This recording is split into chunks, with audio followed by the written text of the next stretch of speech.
Hoy, ramdam na po ang simoy ng Kapaskuhan sa ating bansa.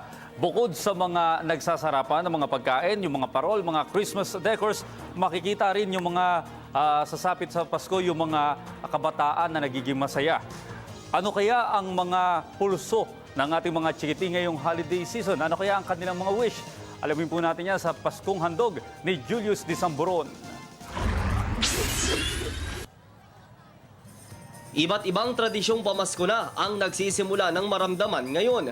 Bukod sa pagsabit ng mga parol at paglalagay ng mga Christmas tree, sino ba naman ang hindi mag-aabang sa paglalabasan ng mga nagtitinda ng puto bumbong at bibingka? Ang sarap! Hindi mo pa man tinitikman ang kulay ube at kulay dilaw na may keso sa ibabaw na pagkaing ito, sa titig pa lang, mabubusog ka na.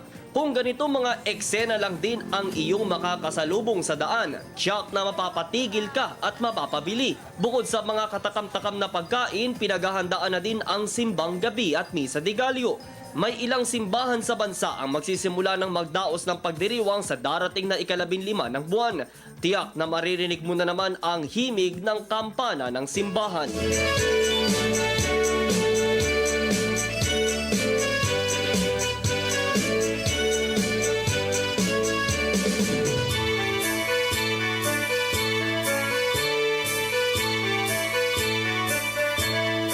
Siyempre, isa din sa mga tuwang-tuwa ngayong Pasko ang mga bata. Halos dumugin ang inyong lingkod habang inaalam kung ano ang kanilang pulso para ngayong Pasko. Ika nga ng isang batang ating nakausap, hindi lang si Santa Claus ang dapat mangibabaw, kundi dapat sumentro ito sa kapanganakan ng Panginoong Hesukristo. Ang nararamdaman ko na agad ko yung Pasko. Ano ba kayo pag Pasko? Masaya po. Sobrang saya. May wish din sila para sa kanilang mga magulang.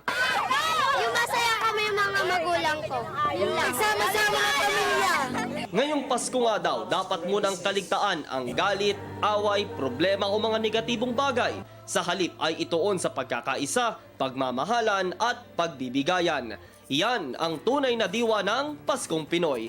Ako po si Julius Disamboron para sa Telebisyon ng Bayan.